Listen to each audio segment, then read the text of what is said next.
trouve que c'est un super endroit pour vous parler un petit peu de pollution lumineuse et de biodiversité, puisque c'est très bien illustré la pollution lumineuse, juste devant nous.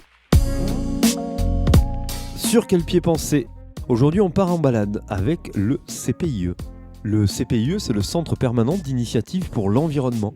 C'est un label reconnu par l'État, c'est un réseau d'associations œuvrant pour une meilleure prise en compte de l'environnement et du développement durable, créé en 1972. Donc il propose pas mal d'ateliers autour du développement durable, de la biodiversité, encore de l'agriculture et de l'alimentation. En gros, c'est un engagement pour la nature. Aujourd'hui, je vous amène en balade avec le CPIE, juste à côté de Toulouse.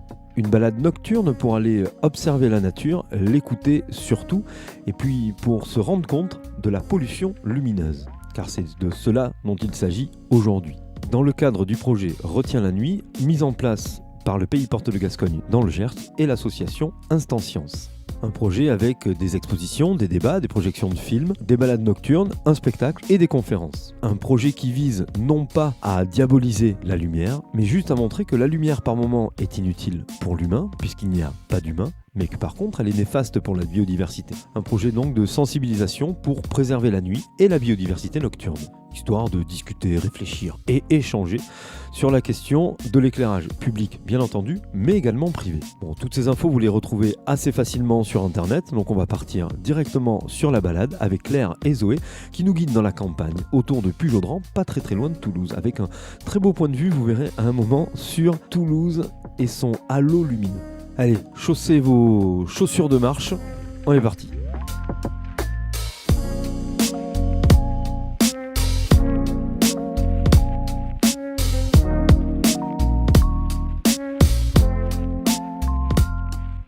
C'est bon, je crois qu'il y a tout le monde, donc il est un petit peu plus tôt que ce qui a été prévu, mais c'est bien, comme ça on a le temps de parler un petit peu ici, à l'abri. Donc bonjour à tous, je m'appelle Claire, donc, si vous voulez m'interpeller, n'hésitez pas, appelez-moi Claire, tutoyez-moi, je suis encore jeune. Donc je travaille au CPIE, Pays Gersois, est-ce que vous connaissez ou pas du tout ?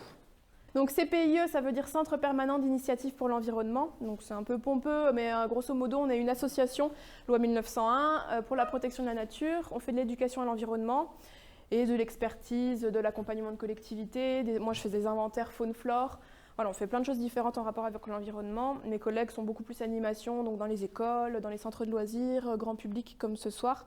Et ce soir, on a une stagiaire avec nous aussi, Zoé, qui vit à Pujaudran, donc c'était l'occasion de l'amener ici. Donc ce soir, on fait une balade nocturne. Alors, à votre avis, pourquoi on a voulu qu'elle soit nocturne ? Qu'est-ce qu'on va aborder ce soir ? On va nous parler d'obscurité. Alors, d'obscurité, je ne sais pas si je la décrirais très bien, mais oui, alors ça va être la partie de Zoé. Qui va parler des pollutions lumineuses. Et moi, je vais peut-être plus parler un petit peu de biodiversité nocturne. Alors, le but aussi de la balade nocturne, c'est d'observer ou d'écouter la biodiversité nocturne. Ce soir, je pense que déjà, on n'entendrait rien. Et en plus, ils ne sont pas très, très actifs dehors à part ce temps-là. Donc, on verra bien si on entend quelque chose ou si on voit quelque chose. Ça vous évoque quoi et pourquoi elle est nocturne ? Vous pensez à quelle... Là, je vous parle d'animaux. Hein. Bon, vous avez peut-être vu sur les panneaux, il y a des plantes aussi qui sont nocturnes, mais je ne vais pas vous parler des plantes ce soir. Donc les animaux... J'ai entendu, non ? Chouette, ouais. Chouette et hibou, ouais, ça s'appelle comment ces oiseaux-là ? Avec des griffes, des cerfs et un bec crochu ? Des rapaces. Des rapaces. Alors à quoi ça sert les cerfs et le bec crochu ? À chasser. Ouais, donc ce sont des chasseurs nocturnes, exactement. Qu'est-ce qu'on a d'autre ? Chauves-souris, qui sont des... Ouais. Et donc, qu'est-ce qu'on a d'autre ? Les papillons. Ah oui, les papillons, tout ce qui est insectes nocturnes. Alors bon, il est encore un peu tôt dans la saison pour voir beaucoup de choses, donc on n'en verra pas, mais ouais. Les renards. Ouais, les renards, tout ce qui est renard, chevreuil, sanglier, ce qu'on a l'habitude de voir. On a aussi, ce qui est un peu plus petit... Ah oui, c'est vrai. Les rongeurs, ouais. Alors, les rongeurs, mais aussi ceux qui sont insectivores, ça va s'appeler les micro-mammifères. Tout ce qui est souris, rats, musaraignes, léraux, loirs, etc. Effectivement. Et donc, pourquoi, là, je parlais surtout des mammifères, pourquoi est-ce qu'ils sont nocturnes ? Pourquoi ils... Pour les prédateurs. C'est ça, c'est à cause de nous principalement. C'est parce que l'homme est diurne, et donc ça s'est petit à petit adapté à être nocturne. Mais à la base, ils ne sont pas forcément nocturnes. C'est vraiment l'adaptation et l'évolution qui a créé ça, et ils continuent à être très crépusculaires et à l'aube aussi. C'est en cœur de nuit, vraiment, voilà, en cœur de nuit, quand il fait noir, ils ne sont pas très actifs. Donc c'est pour cette raison-là. Si on passe un peu plus de temps sur les rapaces, qu'est-ce qui les caractérise, les rapaces nocturnes, du coup? La vision. Ouais, pourquoi? Oui, ils y voient mieux que nous, mais pourquoi, du coup, c'est une question de quoi? De netteté ou d'adaptation de pupille? Qu'est-ce qui est plus efficace dans leur œil? Louis, sinon? Ah ben on reste sur la vue un petit peu. Non, c'est la sensibilité à la lumière. Ils sont capables de recevoir beaucoup plus de lumière. Et si on devait s'ils devaient avoir l'efficacité de nos yeux par rapport à la lumière, ils devraient avoir des yeux gros comme des oranges pour avoir leur vision à eux. Donc ok, la vision. Quoi d'autre? Ouais, l'ouïe. Ils ont une bonne ouïe, oui. Alors ce qui est particulier, c'est un décalage des oreilles. Pourquoi? Ah oui. Pour une écolocation? Ouais, enfin pas écolocation, ça c'est autre chose, mais pour une localisation des sons vraiment précise, ouais, pour vraiment faire en 3D, savoir exactement d'où vient le son. Et donc, quelle est la différence entre les hiboux et les chouettes? Enfin, que ce qui est visible le plus par l'homme. Ouais, qu'est-ce que c'est? Comment ça s'appelle? Est-ce que vous savez ce qu'ont les hiboux sur la tête? Les espèces d'oreilles. Ouais, justement, c'est pas des oreilles. Ça s'appelle des aigrettes. C'est pas pour sentir les vibrations. Eh ben non. Tout le monde me dit ça, je sais pas pourquoi. Non, ça s'appelle des... Aux insectes, tu vois.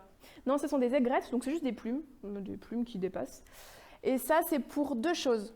Une question esthétique, pour plaire à leur partenaire, etc. Et une question qui va faire penser un peu à ce à quoi peut servir les oreilles pour les chevaux, par exemple. Une histoire de vibration? Non. Entre individus? Pour reconnaître? Non. Oui, pour communiquer. C'est ça. À quoi on pense d'autre pour les rapaces? Le vol est beaucoup plus silencieux. Le vol est beaucoup plus silencieux, ouais, c'est une question de structure des poils, j'allais dire, ça commence bien. Des plumes, effectivement, ça fait un vol très très très silencieux pour que les proies ne l'entendent pas. Et ça a aussi des ailes très larges pour vraiment planer et pas avoir besoin de battre trop. Donc pour entendre les proies et pour que les proies ne l'entendent pas. Ouais, qu'est-ce qu'on a d'autre? Il me reste encore un truc auquel je pense. Oui, la rotation. La rotation, à votre avis, c'est combien de l'angle de rotation? Combien? Oui, non. Les paris sont tous à 320. 270. Alors, ouais, franchement. Ouais, on est pas mal, hein. Non, là je parle des rapaces nocturnes. Donc 270 degrés. Et la dernière chose avec la tête? Elle est grosse. Oui. Elle est grosse, elle est souvent ronde, un petit peu. Et en plus, c'est un peu creusé. Ça s'appelle un disque facial. Et ça sert à quoi? À récupérer la moindre parcelle de lumière ou de son? Les deux. À récupérer, ouais, voilà, tous les sons qui vont directement dans l'oreille. C'est une parabole, en fait, vraiment. Ça fonctionne comme une parabole. Qu'est-ce que vous connaissez comme différentes espèces? Alors, est-ce que chouette, c'est une espèce? Non. Non. La hulotte, elle vit où, la hulotte? Dans les bois, c'est ça. La hulotte, on l'appelle chat-huant. On verra peut-être pourquoi tout à l'heure. Bon. Ok. Là, on va avoir... Ouais, les frais. Pourquoi on l'appelle les frais? On verra peut-être tout à l'heure pourquoi. Comment? De l'effraie, là, il y en a aussi. Oh oui. Et où est-ce qu'elle vit? Dans quel milieu? Dans les greniers. Dans les greniers, dans les granges, dans les clochers, dans les vieilles bâtisses qui sont abandonnées. Pardon? Il n'y en a pas. Non, vraiment, en fait, c'est une espèce... Toutes les espèces qui sont très dans les vieux murs, les choses comme ça, pas que les oiseaux, hein, ce sont des espèces qui, à la base, sont cavernicoles. Et ça s'est adapté à l'humain et donc aux maisons, etc. Donc non, s'il n'y a pas d'habitation, il n'y a pas... Enfin, si, il faut des cavernes, des choses comme ça, mais... Donc on la voit très souvent dans les villages, en fait. Et on l'appelle la dame blanche, parce qu'elle est toute claire, et quand elle vole, ça fait vraiment un grand vol blanc. Ok, là, il me reste une chouette encore, qu'on a dans le coin. Oui, la chevêche. Chevêche, on l'appelle aussi chevêche d'une déesse. De qui elle est le symbole? Chevêche d'Athéna. Athéna, la déesse de la guerre et de la sagesse. La chouette d'ailleurs, c'est le symbole de la sagesse souvent. Ok, il me reste... Là j'ai 2 photos, 2 hiboux qu'on peut trouver dans le coin aussi. Alors on les voit pas très bien, ils se confondent vraiment avec leur environnement. On connaît que le Grand-Duc. Non, mais c'est vrai qu'on connaît souvent que ça. C'est pas le Grand-Duc, parce que le Grand-Duc, il est plutôt montagnard. Donc il va être plutôt côté Pyrénées, quoi. Et donc du coup, si c'est pas le grand. Ouais. Petit. Moyen. C'est vrai, hein? Non, c'est clair. Petit, grand et moyen. Duc, c'est ça. Et j'ai pas dit la chevêche, on la trouve plutôt dans les vergers, les haies, les berges, voilà, avec quelques arbres disséminés. Petit et moyen duc, c'est plutôt forestier pour le coup. Et donc grand duc montagnard. Bon, on a fait le tour des rapaces. Mais donc Zoé, si tu veux continuer. Mais du coup, moi c'est Zoé. Et je vais vous parler un petit peu de la pollution lumineuse. Et là maintenant, quand on est au chaud, je vais faire une petite introduction sur la pollution lumineuse. C'est la première fois que je fais une animation, donc j'en appelle à votre indulgence, parce que ça m'impressionne un peu quand même. Du coup, on va commencer par définir ensemble ce que c'est la pollution lumineuse. Enfin, ce qu'on appelle la pollution lumineuse, c'est dû à l'éclairage artificiel nocturne. Donc ça va être les vitrines, les panneaux publicitaires, l'éclairage public, toutes ces choses-là. Et on parle de pollution parce que ça a des effets négatifs. Est-ce que vous avez des idées de ce que ça peut être, ces effets négatifs? Ouais. Je crois que ça bouleverse la chaîne alimentaire. Donc oui, toujours la biodiversité. Et que sur le rythme biologique, c'est la même. Sur le rythme biologique, et en fait, et ça a des problèmes sociaux, sur la vie familiale. Ça va avoir des impacts sur la santé humaine, ça on va en parler un petit peu aussi. Après, ça a des impacts sur l'énergie, la consommation d'énergie, quoi. Et après, on va parler un tout petit peu d'astronomie aussi ensemble. Pour ramasser les toilettes, pour aller au satellite, pourtant c'est tellement beau. Et ben, il y a un tiers de la population mondiale qui ne peut plus voir la Voie lactée, donc c'est quand même assez généralisé, ce qu'on appelle la pollution lumineuse. Et en plus, c'est en croissance aussi, parce que en 10 ans, on a augmenté de 30% le nombre de points lumineux en France. Donc c'est des questions d'actualité. Ouais. Voilà, pour moi, on peut partir se balader. Ou demande ce que tu veux continuer sur... Non, bah, c'est bon. Voilà, J'avais une question parce qu'on a une grosse ville qui s'appelle Toulouse à côté de nous, qui est pas très loin. Et du coup, est-ce qu'on subit rien de la luminosité de Toulouse ou est-ce qu'on en subit déjà, malgré qu'on soit à 25 km ou voire plus? Est-ce que c'est déjà ça génère un voile? En fait, tu vas voir quand on va se balader que ça se voit. Moi, j'imagine que tu as déjà vu, ça se voit. Et puis, oui, ça a des effets. On va parler d'ailleurs, je peux vous demander d'être attentif un peu à toutes les sources de lumière qu'on va pouvoir voir ce soir, voir un peu d'où elles viennent. Comme ça, après, on aura les éléments pour Ce soir, on va bien voir Toulouse parce que justement, il y a une couche nuageuse. On appelle ça comment du coup tout le voile qu'on a sur Toulouse? C'est le truc orange là? Ouais.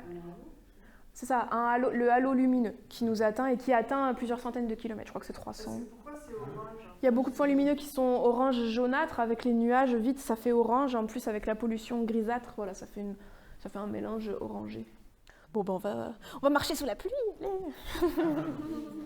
Non, je sais pas s'il pleut. Vachement motivé. Mais oui, hein. C'est pour me convaincre. Continuer à discuter. Toute seule. Oh là là. Bah du coup, arrivé au coin de la forêt là-bas, on mettra en route l'enceinte. On n'entendra rien de naturel, mais au moins je pourrais faire... Ah ouais, vous voyez, mais vous êtes très impacté ici en fait. Parce que là, j'entendais ton père qui dit où est-ce qu'on voit le ciel, mais les autres communes du pays où j'ai fait mes trucs, on le voit très très bien. Hein. Ok, bah, Tu vois le halo de très loin. Enfin de très loin non, mais tu le vois, mais tu vois très bien le ciel.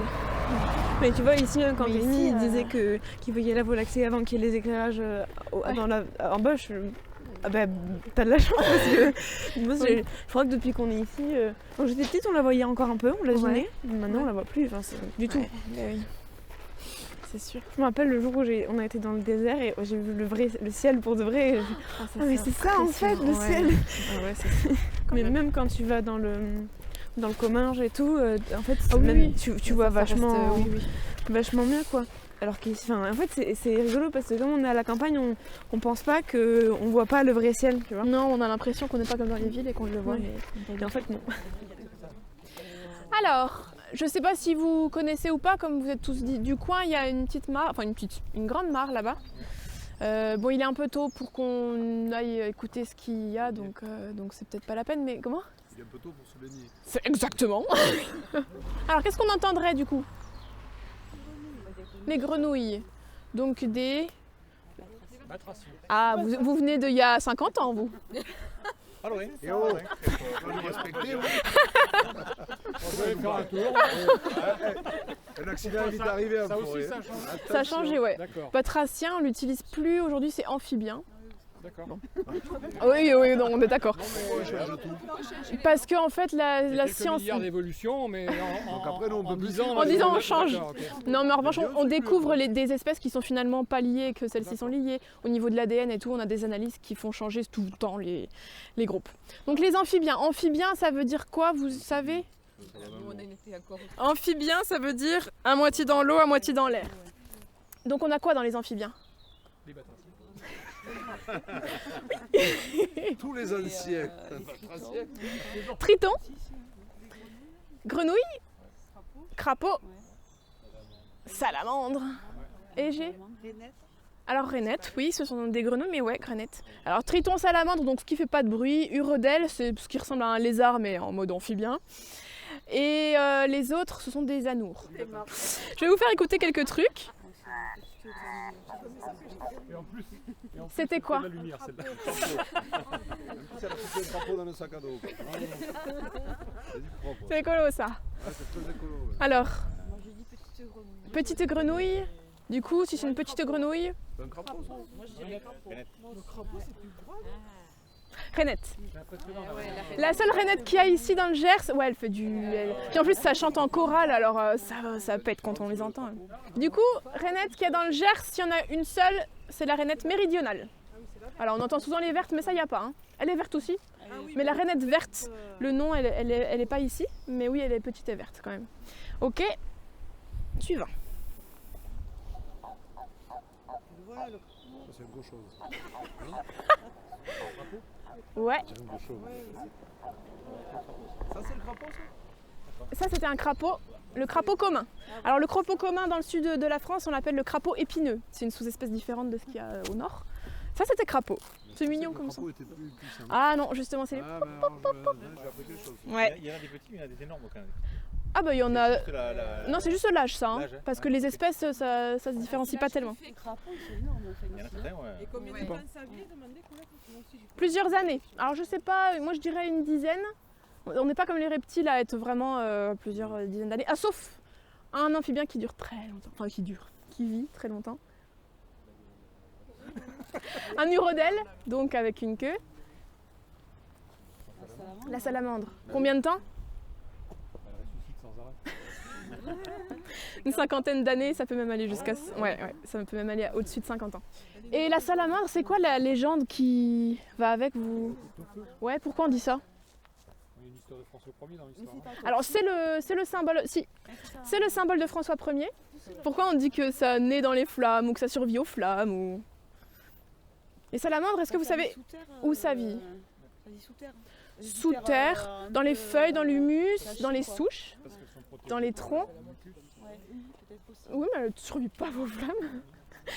Non, mais en fait, à l'époque, on prenait les rondins de bois, on les mettait au feu, il y avait une salamandre dedans, du coup, elle sortait, elle se cramait, et voilà, elle sortait des flammes, et on les voyait jamais parce que c'est nocturne, ça se cache, et donc on les voyait que dans le feu, quoi. Quand elle sortait de la souche ou du tronc qu'on mettait dans le feu, donc on disait qu'elle survivait aux flammes, qu'elle naissait dans les flammes même. Donc voilà d'où ça vient la légende. Et du coup, j'étais complètement partie de mes anours. On en était au crapaud commun. Ouais. Ouais.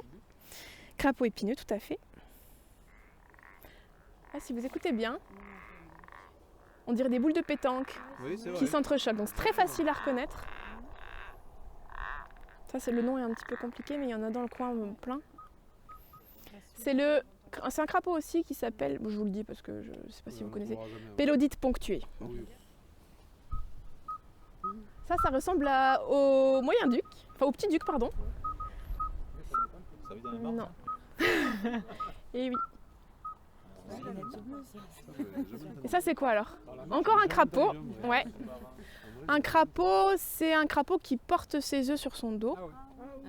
Donc c'est Alite accoucheur. Alite accoucheur, il fait vraiment ce petit son. C'est tout petit, c'est tout mignon, mais oui, les crapauds, c'est les plus gros et on a l'impression qu'ils font des gros bruits et c'est l'inverse.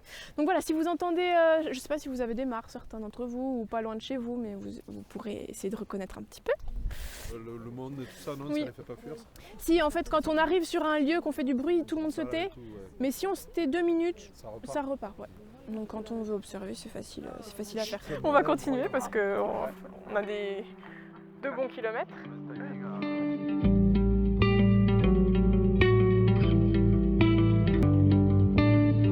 Traffic lights, I'm coming through. On wet streets, I run over you. Through the mist, I see your face. Let me pass, I'm going home. Ooh, where am I now?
va continuer parce qu'on a de bons kilomètres. Ah, on voit bien les lumières. Hein. Ah là là. C'est vrai qu'on pourrait presque... Ouais, je pense que juste un peu là, on va pouvoir faire Ouais. un point pollution. Ils jettent les lampadaires quand même. Hein. On les voit bien. Vache. Ah bah là... C'est des comment là-bas, là, tu c'est sais? parfait. Hein? C'est des comment là-bas, tu sais? Ceux-là, C'est du sodium, ça. je sais plus. Alors, Ça, oui, mais ça- je crois que c'est ceux à ampoules apparentes et qui Oui, sont c'est orientés ça, vers hein. le sol. C'est bien. Ben justement ça, je sais pas si tu en parleras, mais le sodium c'est pas le pire. Super, on va s'arrêter là. Là, j'imagine que vous pouvez tous remarquer quelque chose. Il y a Toulouse là-bas. Ouais, bien vu. J'ai vu l'aveugle. Et ça, banlieue. Je trouve que c'est un super endroit pour vous parler un petit peu de pollution lumineuse et de biodiversité, puisque c'est très bien illustré la pollution lumineuse, quoi, juste devant nous. Il y a beaucoup d'organismes qui sont nocturnes. Il y a environ 65% des invertébrés et je trouve que c'est 28% des vertébrés, donc c'est quand même conséquent. Est-ce que vous savez un petit peu comment ces organismes ils vont utiliser la lumière la nuit? On l'a déjà un petit peu évoqué tout à l'heure, mais comment on fait pour se repérer la nuit quand il n'y a pas de lumière? Ouais, il y a les étoiles. Donc il y a ceux qui vont utiliser un point lumineux comme un guide. Ça, c'est qui fait ça? Les insectes, ils font ça aussi pas mal. Les abeilles, je sais plus, c'est diurne du coup. Les insectes qui se collent, qui se collent tous au lampadaire. Oui, ouais, ouais. C'est dû à quoi? Et ben, en fait, donc ils utilisent un point lumineux comme un guide.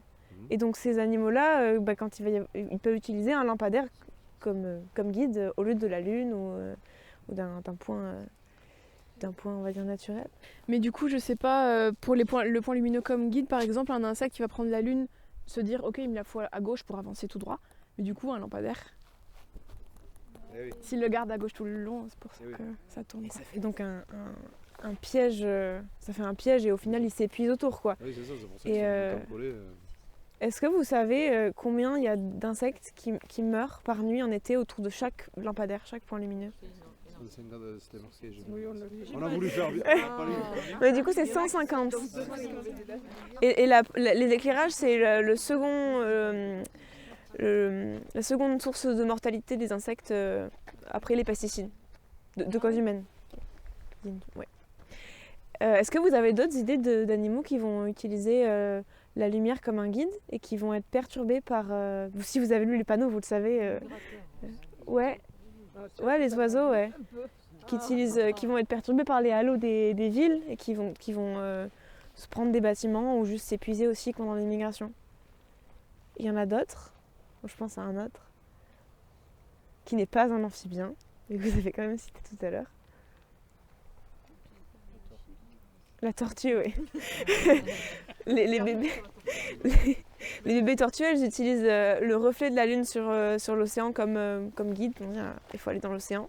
Et puis en Floride, quand il y a trop de lumière dans les villes, elles vont vers la ville et pas vers l'océan. Donc ça, c'est pour ceux qui vont utiliser la lumière qui vont être attirés par la lumière.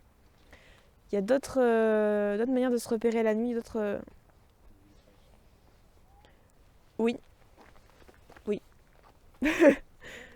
Les ultrasons et les chauves-souris qui du coup vont être impactés par la lumière mais pas dans leur façon de se déplacer. Il y en a aussi, si je vous parle des pieuvres, des vers luisants et des lucioles. Comment elles font la nuit Quel est leur rapport à la lumière la nuit? Ouais, elles font leur propre lumière. Et à votre avis, pourquoi ça pourrait les perturber que nous on ajoute de la lumière? C'est surtout que quand il y a de la lumière, elles ne se voient plus entre elles. Donc les mâles, ils font de la lumière pour trouver un partenaire.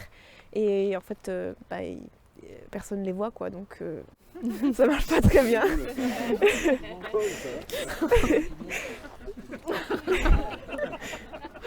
Et un dernier truc une dernière stratégie qu'on a évoquée tout à l'heure avec les rapaces, on se repère la nuit comme ça. Les rapaces, c'est ce qu'ils font, ils captent super bien la lumière. Mais quand on fait ça, on va avoir un problème quand il y a beaucoup de lumière. Est-ce que vous avez une idée de ce que ça peut être?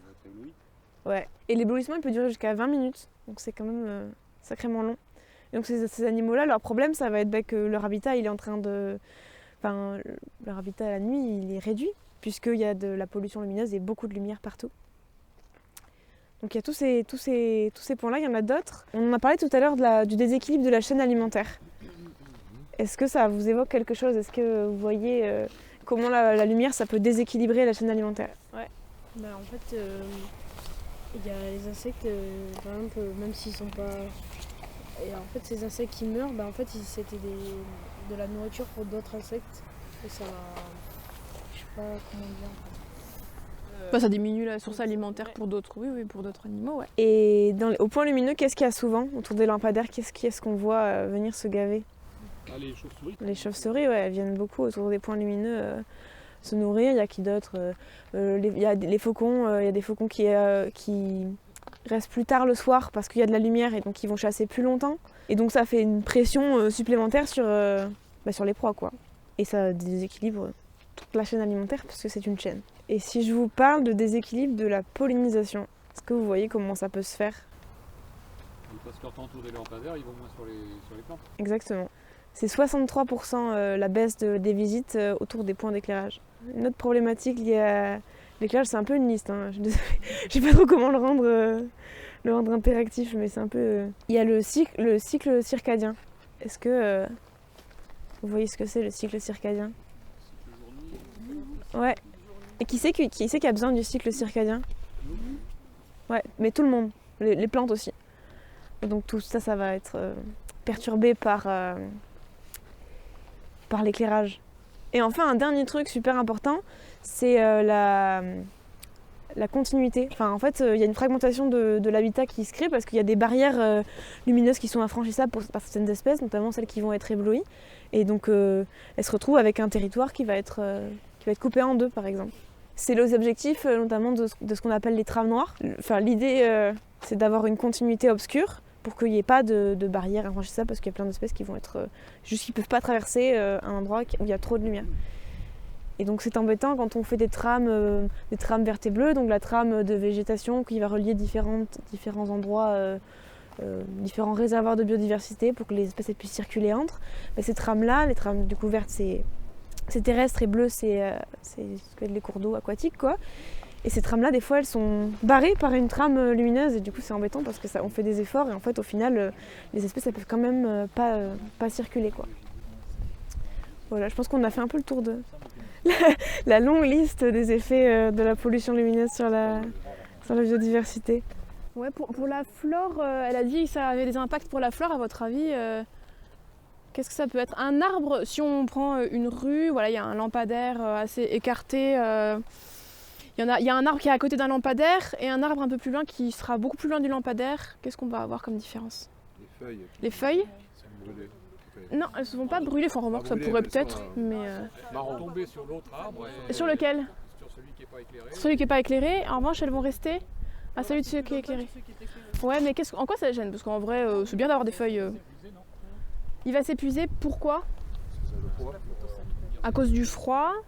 À cause d'entretenir ses feuilles, mais parce que sa période de repos sans feuilles va être beaucoup plus courte. Voilà, c'est vraiment le repos, l'hiver qui est censé régénérer un peu toutes les espèces qui profitent de l'hiver pour se reposer, ça va être beaucoup plus court. Donc ça a des effets comme ça sur la flore. Des fois on se demande un peu quels effets ça peut avoir sur des plantes. Voilà, c'est un exemple de problème. On va avancer. Donc ce qu'on entend du coup c'est quoi? Des grenouilles, ouais. Je pense qu'il y a des rainettes et des grenouilles vertes, mais bon, ça, faudrait que je sois plus près pour être sûr. On fera un arrêt, je pense, quand on sera le long du fossé, je sais pas. Bon, là, on entend bien. Ça doit effectivement être dans le truc des pompiers, ouais.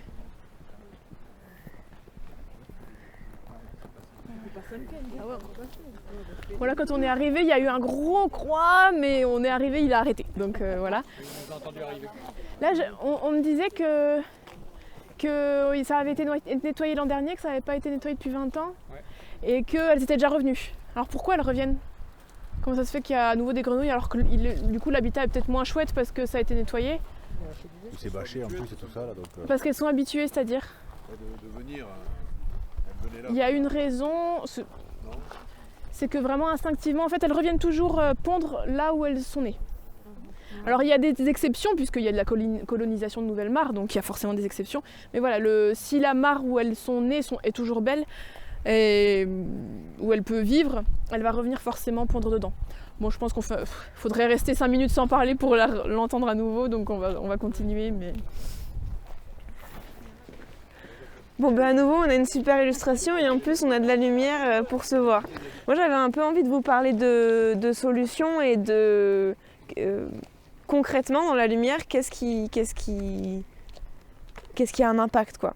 Je voulais pas le faire ici, enfin, normalement, mais le fait est que là, on a de la lumière et que c'est un parfait exemple. La pollution lumineuse, elle a un gros avantage, c'est qu'elle est réversible, contrairement à plein d'autres pollutions. Donc quand on va éteindre les lumières, il n'y aura plus de pollution, ce qui n'est pas le cas de toutes les autres. Et même si ça ne veut pas dire que les espèces vont forcément revenir, au moins ça veut dire qu'on limitera un peu notre impact. Et je voulais vous parler de 3 choses concernant la lumière. Je vais vous parler des caractéristiques de la lumière, de comment on agence les spatialités de l'éclairage et de la temporalité de l'éclairage, et de comment ça va avoir des impacts, notamment sur la biodiversité qu'on a évoqué tout à l'heure.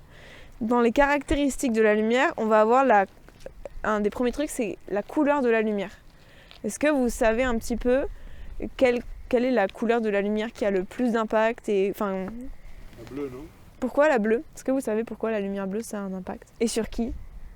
Les lumières bleues, quand on vous parle des lumières bleues, même sur nous, ça va faire baisser la production de mélatonine. La mélatonine, c'est l'hormone du sommeil, ouais. Et du coup, ça va entraîner tout plein de troubles du sommeil, et puis aussi une baisse d'efficacité du système immunitaire. Donc, et ça, c'est pas que sur nous, c'est aussi, c'est pas que sur les humains, quoi. Sur les mammifères, de façon générale, la mélatonine, on la retrouve, quoi. Donc les lumières bleues, c'est pas bien, mais en fait, il y en a plein d'autres couleurs qui sont pas bien.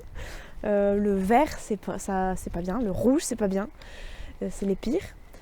Est-ce que vous savez la couleur qui a le moins d'impact? Le orange. C'est le orange. Et du coup, il y a 2 types d'éclairage, souvent. Type de lampes. Il y a les lampes à vapeur de sodium qui sont plutôt orangées. Et j'imagine que ça, c'est une lampe à vapeur de sodium. Et puis, il y a les LED qui, en général, sont plutôt bleus, même s'il y en existe de toutes les couleurs, notamment des orangés. Donc en général, ces lampes-là, elles consomment beaucoup plus, mais elles ont une lumière qui va impacter moins d'espèces. Mais il y a toujours des exceptions, et il y a des espèces qui vont être impactées par ces longueurs d'onde-là, par ces lumières-là, et pour toutes les couleurs en fait. Toutes les couleurs, il y a des espèces qui vont en pâtir. Et ce qu'il faut du coup, le mieux, c'est une lumière qui va être plutôt orangé, avec un spectre lumineux le plus étroit possible. Oui, la deuxième caractéristique de la lumière, c'est l'orientation de la lumière. Donc dans les choses qu'on peut faire, on peut chacun réfléchir à l'éclairage qu'on a chez nous. Est-ce qu'il est essentiel ou pas? Est-ce qu'on l'utilise vraiment ou pas, etc. Faut savoir aussi que si vous avez un lampadaire qui est seul devant chez vous, un peu comme cela, vous pouvez demander à l'éteindre. À la mairie, normalement. Et en parlant des horaires, de la temporalité de l'éclairage, est-ce que vous avez des idées de ce qu'on peut faire? J'imagine que... On peut tout faire. On peut tout faire, oui. Ouais, c'est ça, hein. Il y a plein de communes qui éteignent au cœur de nuit, déjà. Et c'est un premier pas.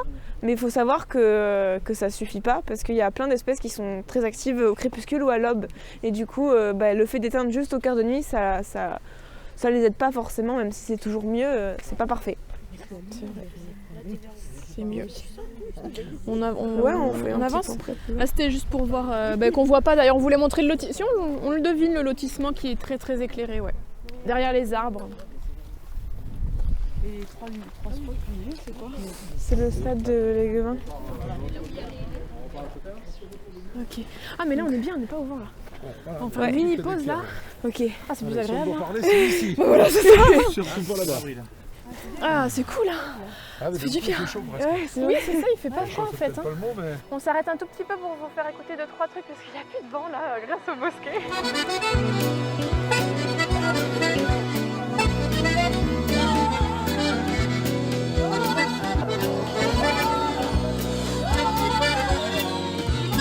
As you vive la vie d'ici, la vie est là d'ici bas. Elle débat et batterie, les premiers pas danser, à des écoliers. Balancer dans l'air sans avoir d'air, saoulé dans le temps. Au fond de nuit d'abus du soufflet qui s'étire c'est mon seul ton du blues. Et si c'était ça la vie, et si on nous l'avait pas dit, les piques époques aussi, va de l'avant, l'aventure est là. Allez, dis-le nous donc, dis, dans des mots doux, on dit désir ici, efficace et t'as pas passé. Sur ton accordément tu touches à toucher pour les faciles, là j'ai là du bout des doigts aussi le songe si tu médites des fois tu fasses firmement une note cassée. Cassée on n'en est plus jamais dans la c'est la musique a fini mais la vie qui vit et file la masse en balai, casser la balade dans l'horizon. Sur ton accordément tu touches à toucher pour les faciles, là j'ai là du bout des doigts aussi le songe si tu médites des fois tu fasses firmement une note cassée. Cassée on n'en est plus jamais dans la c'est la musique a fini mais la vie qui vit et file la masse en balai, casser la balade dans l'horizon. Ainsi va lui battre la vie ça va tu l'as dit. Au bal aussi c'est là que t'as tout vu passer, le passé dépaysé. Vas-y l'évasif, vas-y l'enfant, tout petit déjà. Jadis on l'a dit mais il y a la question comme t'es sorti la passe Kumako. Et si c'était dommage, pas si c'est un hommage aux hommes assis devant, vu de l'avant, l'aventure est là.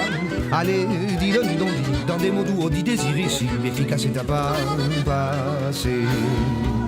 Et si loneliness dispare tu langage, t'andrai come bec, qu'un désir ambitieux, assurément libère, tout de l'animal sauvage, la cause, come te la hate.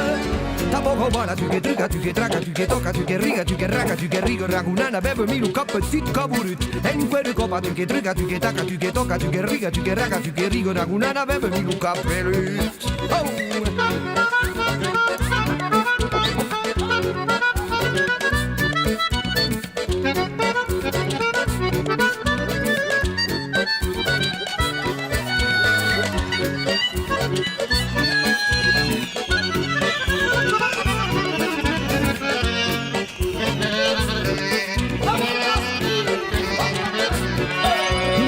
C'est simple, une cope, du scope, du vagu.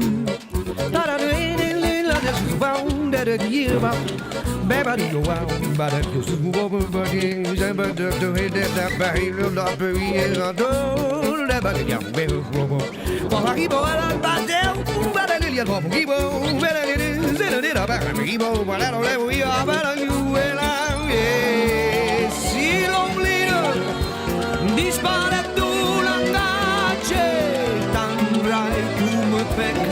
qu'un désir ambitieux, assurément libère, tout de l'animal sauvage, la cause, comme la hate. Si tu n'es pas d'avis, à ton avis ça se vit, vital hésitation qui va faire éclater le banc des ateliers. Balancer dans l'air sans avoir d'air, saoulé dans le temps. Au fond de nuit d'abus du soufflet, il s'est tiré, c'est bon, c'est le temps du blues. Et si c'était ça la vie, et si on nous l'avait pas dit, les piques époques aussi, va de l'avant, l'aventure est là. Allez, dis-le nous donc, dans des mots doux du désir ici, efficace et tapant, c'est si tu vas du doigt droit. On s'arrête un tout petit peu pour vous faire écouter 2-3 trucs parce qu'il n'y a plus de vent là, grâce au bosquet. Alors, on repart sur d'autres espèces. Alors, il y en a plusieurs. Alors, attendez, il y a le premier là. Alors, qu'est-ce que c'est? Ça fait un peu peur. Ouais, la chouette effraie. Voilà, c'est pour ça en fait qu'elle faisait peur aux populations parce qu'on dirait vraiment un horrible monstre. D'ailleurs, qu'est-ce qu'on lui faisait à la chouette effraie? On s'en servait pourquoi? On l'a clouée sur les portes. C'est super. On l'a clouée sur les portes pour se protéger contre le mauvais œil, le mauvais sort, voilà, c'est ça que je voulais dire. Ouais, tout à fait. Alors une autre. Ah, on n'entend pas beaucoup. Non, c'est la... La petite? Non. Celle d'Athéna? Ah oui. C'est la chevêche, ouais, qui fait un petit coup. Ouais, c'est celle-là. Et le chat-huant. Ouais, c'est vraiment reconnaissable. C'est facile à reconnaître. Oui, il y en a, mais tant qu'il y a de la forêt. Ça vit vraiment dans la forêt. Là c'est pas suffisant. Hein.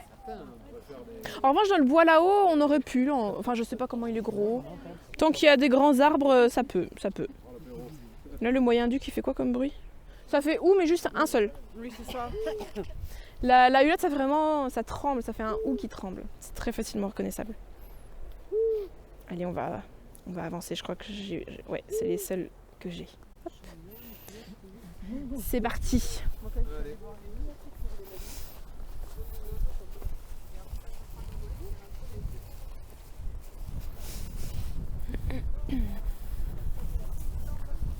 Mais c'est sympa ici, c'est que dommage le vent parce que c'est quand même chouette quoi. Mais voilà, c'est là qu'on tourne D'accord. si on C'est fait le le pont. chemin.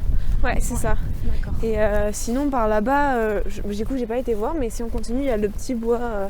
Mais bon, Ok. Bon là ça sert à rien mais. Oui. Du coup, c'est le petit pont. Et après, on continue à longer, mais l'autre côté, quoi. Je crois. Ah bon, on remonte pas là? On remonte pas direct, C'est non. pas tout de suite, ok. Vous avez mon rythme quand même.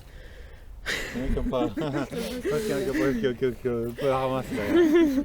Je dis ça. Oui. Non, moi, Là le halo, avec le nuage noir on le voit bien. Impressionnant. Et ça dépasse le nuage d'ailleurs. On va remonter sur la route. Et il restera un ou deux trucs à dire et puis on va tranquillement rentrer vers la mairie.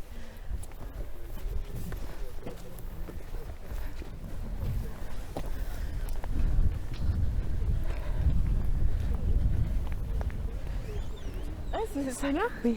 Tu me dis qu'il fait du bruit. C'est trop drôle, je trouve, C'est génial. de faire deviner aux gens ce que c'est. Bon, c'est assez évident ce que c'est quand même. C'est impressionnant. Ah c'est génial. Mais juste ils frottent. C'est les deux qui frottent. Oh c'est trop cool. C'est l'arbre? Oui, c'est deux arbres qui frottent ensemble. C'est quoi ce bruit? C'est quoi comme oiseau? C'est quoi ça? Ah non je disais c'est On connaît le bruit impressionnant. de cet oiseau. On peut se mettre là peut-être pour la fin, parce qu'après c'est la route quoi. Ça sera décrassé, c'est parfait. Bah ouais c'est déjà ça. C'est bonne chose, mais après c'était Oui. très intéressant. Parce que là c'est la route et là c'est une impasse donc il n'y a pas de voiture. Ok bah je vais Peut-être me se- mettre... Alors, un autre type de lampadaire.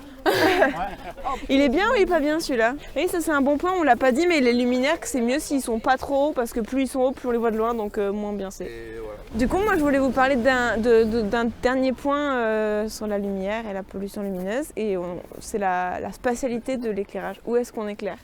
Et en fait, il n'y a pas grand-chose à dire, juste que c'est bien de réfléchir à est-ce qu'on a vraiment besoin, ou en toute bonne foi, où est-ce qu'on a vraiment besoin de l'éclairage et où est-ce qu'on n'en a pas besoin. Et réfléchir aussi à des alternatives peut-être, par exemple de l'éclairage passif, donc les blandes réfléchissantes, la détection de mouvements qu'on a évoqué tout à l'heure, il y a des endroits où ça peut être une bonne solution, ou enherber au pied des lampadaires, c'est bien aussi parce que ça limite, moins la surface en bas elle est réfléchissante, moins c'est éblouissant pour les animaux, donc ça c'est bien aussi.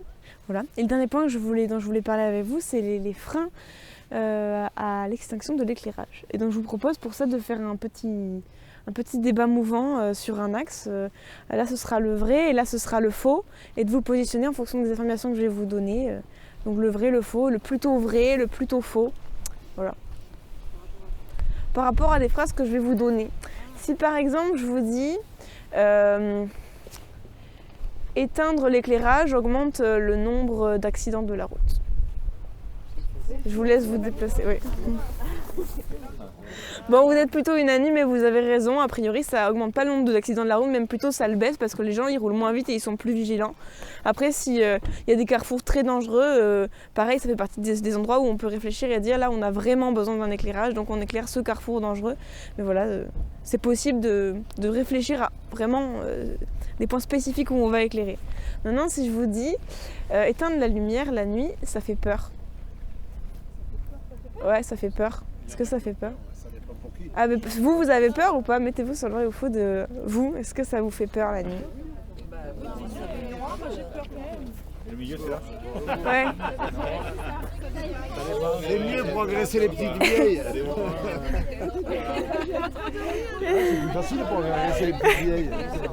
Bon, bah là, vous êtes beaucoup plus mitigé et c'est en fait, c'est le genre de choses où on peut rien faire, c'est normal d'avoir peur, on est un animal diurne et en fait le sentiment d'insécurité, Chacun voilà, voit son. il y sera toujours quoi. Et maintenant si je vous dis éteindre l'éclairage public va entraîner une augmentation du nombre de cambriolages. Est-ce que... Alors ça dépend. Il paraît que c'est faux. Alors, ça dépend. La majorité des cambriolages dans l'habitat individuel, ça se fait la journée. Mais la majorité des cambriolages dans les magasins et les zones industrielles, c'est la nuit. D'ailleurs, sur En fait, ça... les cambriolages ils se font là où les gens sont pas. Ouais, mais en revanche, il y a aussi le fait que les endroits donc, industriels à activité, les endroits professionnels, pardon, éclairés se font aussi cambrioler davantage parce que on voit mieux. Oui. On voit mieux pour cambrioler, c'est plus facile pour voler, donc ça les gêne pas. Oui. En revanche, ce qui gêne beaucoup plus, alors bon après ils étudient la question avant de passer, mais c'est les trucs à détecteur de mouvement parce qu'ils font beaucoup plus surprendre. Et ça, en plus, même les gens autour vont plus facilement voir qu'il y a quelqu'un. Donc c'est mieux que laisser tout le temps allumé pour les locaux professionnels, si jamais il y en a d'entre vous qui en ont. 80% des cambriolages, ils ont lieu la journée, donc, enfin dans les maisons, ils ont lieu la journée. Donc éteindre l'éclairage, ça va pas beaucoup jouer là-dessus, quoi. Okay. Est-ce que vous avez d'autres freins à éteindre la lumière? Est-ce qu'il y a des choses qui vous viendraient à l'esprit, qui seraient un frein? Bon, c'est plus des mauvaises habitudes, comme on disait tout à l'heure, de ne pas le faire. Non, c'est quand on rentre tard le soir, moi j'aime bien avoir la lumière. C'est peut-être surtout les piétons pour éviter de se casser la figure. Donc quand il y a de la circulation piétonne, alors, il y en a rarement au milieu de la nuit en même temps. Après, quand on se trimballe la nuit, on sait que c'est un endroit où il n'y a pas d'éclairage, bon, souvent on prend une lampe, non? Je sais pas, moi je prends une lampe. Il y a un point que je voulais aborder aussi, c'était l'énergie. Ça me semblait bien d'en parler vite fait. Est-ce que vous savez quelle proportion de... Alors comment formuler ça? Sur la facture d'électricité d'une commune, est-ce que vous savez ce que ça représente en moyenne l'éclairage public en France? On peut faire un plus-moins si vous voulez, vous disiez des chiffres, je vous dis plus ou moins. 30%, je dirais. C'est moins. C'est plus. C'est plus. 37. C'est moins.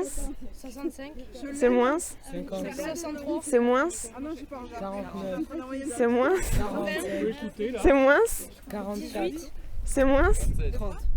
C'est plus. 38. C'est plus. 39. Ouais, c'est ça, c'est 41. Ah. Ouais. 41% de ta facture. Donc c'est quand même énorme et donc il y a aussi cet enjeu-là parce que l'énergie c'est quelque chose qui coûte et puis qui généralement est polluant, généralement a des impacts aussi sur la biodiversité, donc c'est des questions un peu transversales qu'il faut se poser. Et il faut savoir que 40% des points lumineux en France sont obsolètes, c'est-à-dire qu'ils ont plus de 20 ans. Donc il y a aussi tout un boulot là-dessus d'avoir des éclairages qui consomment moins aussi. Quoi. Voilà.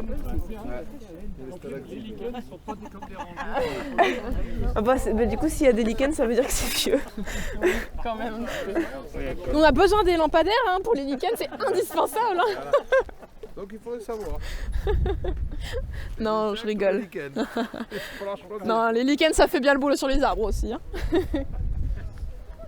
Le lichen, une utilité, comme n'importe quelle plante, ça nourrit plein d'animaux, que ce soit des oiseaux, des insectes, des mammifères dans certains pays. Par exemple, les rennes en Norvège se nourrissent de lichen, puisqu'il n'y a pas grand-chose qui pousse là-bas. Donc voilà, ça sert forcément à certaines espèces. Et d'ailleurs, il y a certains lichens, la plupart quand même, c'est des bioindicateurs, c'est-à-dire qu'ils vont nous indiquer la qualité de l'air d'un endroit, la qualité si c'est pollué ou pas en fait. Ouais, plus il y en a généralement, bon ça dépend lesquels, mais moins c'est pollué comme endroit. C'est bien, c'est super. C'est un vrai écosystème, un tronc d'arbre. Ah non, pas du tout. Ah non, ça fait vraiment partie de l'écosystème de l'arbre. Ah oui. Non, ça tue pas du tout l'arbre, au contraire, ça l'aide souvent. C'est comme le lierre. Le lierre, ça ne tue pas les arbres. Hein. C'est pas un parasite, c'est pas comme le gui. Le lierre, ça se sert de l'arbre simplement comme support. Et au contraire, ça le fortifie parce qu'il est encore plus solide en fait avec le lierre. Ouais. Bon, voilà, au stade. Nous revoilà au stade. Ouais. Vous voyez là, les lampadaires ici, c'est ce dont on parlait pour l'orientation. Vous voyez le 1, 2, 3, 4, le 5e, on voit quasiment pas de lumière. En fait, on a vu qu'il était orienté à l'horizontale. Et ça, j'ai vu qu'il y avait une cheville quoi. Enfin, on voit vraiment bien la différence là. C'est surtout qu'il clignote, là, il est en train de... C'est ça, ouais. Ça, c'est cool, on voit vraiment bien. On se croirait en plein jour, quoi. Ouais. C'est fou. On se croirait en plein jour. Bah oui, mais c'est incroyable. C'est le but du stade. Un stade, il faut mais il pourrait très bien voir. Il faut pas qu'il dombe. Donc c'est pour ça qu'il en fait aux 4 coins. D'accord. Ouais, c'est technique. Et puis après, à chaque fois que ça change de division, les normes d'éclairage changent. Donc il a déjà fallu les remplacer, si je me suis laissé dire, il a fallu les remplacer parce qu'ils avaient eu trop de succès en fait, ils sont montés de division. Et donc, et là ils vont encore monter de division. Eh bien...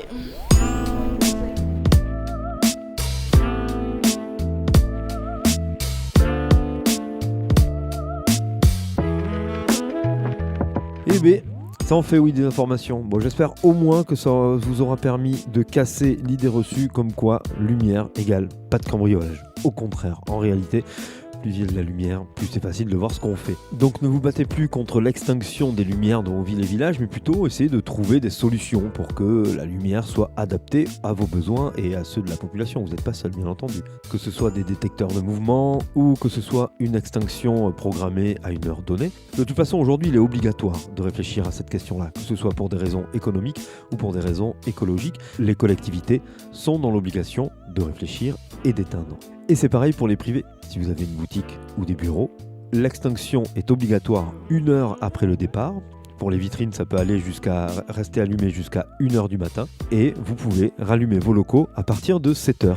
Bon, en même temps, quel est l'intérêt de laisser les locaux allumés quand il n'y a personne ? Les vitrines encore, pourquoi pas ? On peut imaginer que dans certaines conditions, les chalands peuvent être attirés par les articles en vitrine. Mais franchement, je ne suis pas convaincu de l'effet commercial en regard de la dépense que cela occasionne. De toute façon, si vous ne le faites pas vous, de plus en plus de groupes s'occupent d'aller éteindre les enseignes la nuit pour les boutiques qui ne respectent pas la loi.